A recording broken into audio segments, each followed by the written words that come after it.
خدا باپ اور بیٹے اور القدس کے نام سے آمین۔ بہار کالونی کوٹ لکھپت لاہور سے میں اینڈرو اسحاق آپ کی خدمت میں حاضر ہوں۔ مسیح میں آپ سب کی سلامتی ہو۔ میرے عزیزو، آئیے ہم خداوند اپنے خدا کا شکر کریں جس نے آج کا یہ خوبصورت دن ہماری زندگی میں بڑھا دیا۔ تو آئیے عزیزو، ہم آج کے دن کا آغاز بائبل مقدس میں سے پاک ماں کیتھولک کلیسیا کی چنی ہوئی تلاوتوں سے کرتے ہیں۔ خداوند نے مجھے مسا کیا ہے تاکہ مسکینوں کو خوشخبری دوں اور ان کو خوشی کا تیل بخشوں۔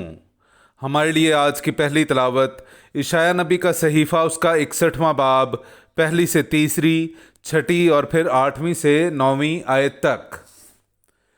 مالک خداوند کی روح مجھ پر ہے، کیونکہ خداوند نے مجھے مسا کیا تاکہ مسکینوں کو خوشخبری دوں۔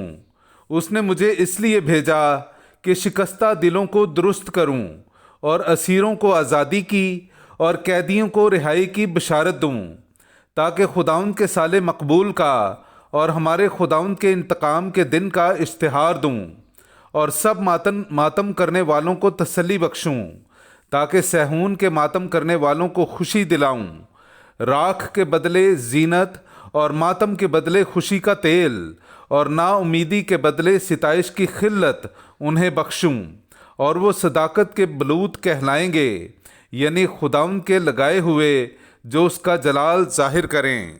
لیکن تم خداوند کے کاہن کہلاؤ گے، اور تم سے کہا جائے گا کہ اے ہمارے خدا کے خادموں، تم قوموں کی دولت کھا جاؤ گے اور ان کی شوکت سے آراستہ ہوگے۔ کیونکہ میں خداوند عدل کو پیار کرتا ہوں اور غارت گری اور ظلم سے متنفر ہوتا ہوں۔ میں ان کے کام کو راستی میں قائم کروں گا اور ان کے ساتھ ابدی عہد باندھوں گا، اور ان کی نسل قوموں کے درمیان اور ان کی نسل امتوں کے درمیان پہچانی جائے گی۔ تو جتنے انہیں دیکھیں گے وہ انہیں پہچانیں گے کہ یہ وہ نسل ہے جسے خداوند نے برکت دی۔ پاک کلام کا پڑھا اور سنا جانا ہم سب کے لیے باعث برکت ہو۔ خدا کا شکر ہو۔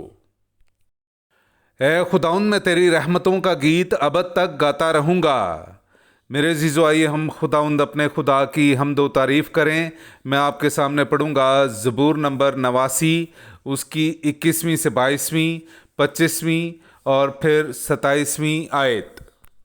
میں نے اپنے بندے داؤد کو پایا ہے، میں نے اپنے پاک تیل سے اسے مسا کیا ہے، تاکہ میرا ہاتھ ہمیشہ اس کے ساتھ رہے اور میرا بازو اسے مستقل کر دے۔ میری وفاداری اور میری رحمت اس کے ساتھ ہوں گی، اور میرے نام کے سبب سے اس کا سینگ بلند ہوگا۔ وہ مجھے پکارے گا کہ تو میرا باپ ہے، میرا خدا اور میری نجات کی چٹان ہے۔ پاک کلام کا پڑھا اور سنا جانا ہم سب کے لیے باعث برکت ہو۔ خدا کا شکر ہو۔ اس نے ہمیں بادشاہ اور کاہن بنا دیا تاکہ اس کے خدا اور باپ کی خدمت کریں۔ میرے عزیزو، آئیے ہم آج کی دوسری تلاوت سنتے ہیں۔ مکاشفہ کی کتاب، اس کا پہلا باب، 5ویں آیت سے لے کر 8ویں آیت تک۔ اور یسوع مسیح کی طرف سے جو سچا گواہ ہے اور مردوں میں سے پہلوٹا اور شاہان عالم کا سردار ہے، اسی کو جو ہم سے محبت رکھتا ہے اور جس نے اپنے خون کے ذریعہ سے ہمیں ہمارے گناہوں سے چھڑایا اور اپنے خدا اور باپ کے لیے ہمیں بادشاہی اور کاہن بنا دیا، اسی کو جلال اور قدرت ابدالآباد تک حاصل ہے۔ آمین۔ دیکھو، وہ بادلوں کے ساتھ آتا ہے اور ہر ایک آنکھ اسے دیکھے گی، اور وہ بھی جنہوں نے اسے چھیدا تھا، اور زمین کے تمام قبائل اس کے سبب سے چھاتی پیٹیں گے۔ ہاں، آمین۔ خداوند خدا فرماتا ہے کہ میں الفا اور اومیگا ہوں، جو ہے اور جو تھا اور جو آتا ہے، یعنی خدائے قادر مطلق۔ پاک کلام کا پڑھا اور سنا جانا ہم سب کے لیے باعث برکت ہو۔ خدا کا شکر ہو۔ نعرہ حمد۔ روح خداوند مجھ پر ہے، اس نے مجھے اس لیے بھیجا ہے کہ مسکینوں کو خوشخبری دوں۔ میرے عزیزو، آئیے ہم آج کا انجیلی اقتباس سنتے ہیں۔ انجیل مقدس بامطابق مقدس لوکا، اس کا 4 باب 16ویں آیت سے لے کر 21ویں آیت تک۔